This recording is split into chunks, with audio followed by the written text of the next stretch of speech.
Ikiwa imebaki masaa machache mno kwa timu ya Taifa Stars kuingia dimbani kukabiliana na timu ya taifa ya Nigeria, kumekuwa na matukio ambayo pengine ni ya kushangaza na kusurprise, kwa sababu golikipa wa timu hiyo anaitwa Yakub Suleiman, ambaye ni golikipa pia wa klabu ya Simba, amepata majeraha mazoezini, na hii ndio ile wanasema dakika za jioni.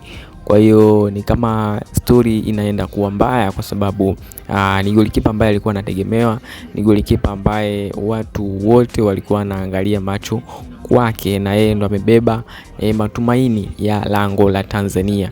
Kwa hiyo maana kuwa kipa namba moja, na maana kwamba kocha amekuamini na kuwa wewe ndio chaguo la kwanza, na endapo ikishindikana wewe ndio basi mambo mengine yafanyike. Lakini itamchukua kocha afanye maamuzi magumu sana kumpanga kipa mwingine, kwa sababu alishaweza kupanga formation yake na namna ambavyo wanaweza wakacheza na ndugu yetu Yakub Suleiman. Kwa hiyo na pia hii imekuwa ni fault kwake, kwa sababu ni African yake ya kwanza anaingia, lakini anakuwa na majeraha. Kwa hiyo inawezekana akakosa mashindano yote ya African kutokana na jeraha ambalo uko nalo. Ni kauli za madaktari zitaweza kutengua kauli hiyo kwamba anaweza kuendelea kutumika au hawezi kuendelea kutumika.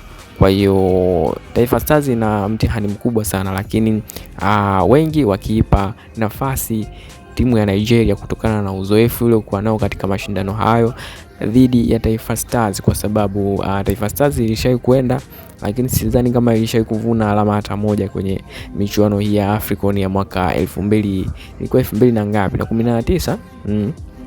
Kwa hiyo ilikuwa ndio hivyo. Kwa hiyo kuna kazi kubwa ya kufanya. Kuna pia naambiwa Faisal Salum atakosekana kutokana na kupata kadi ya njano ambayo aliipata katika mchezo wa mwisho wa kufuzu finali za African. Kwa hiyo mambo ni mengi, muda ni mchache. Una maoni gani kuhusiana na kikosi cha Tanzania? Unakipa alama ngapi kwenye mashindano haya?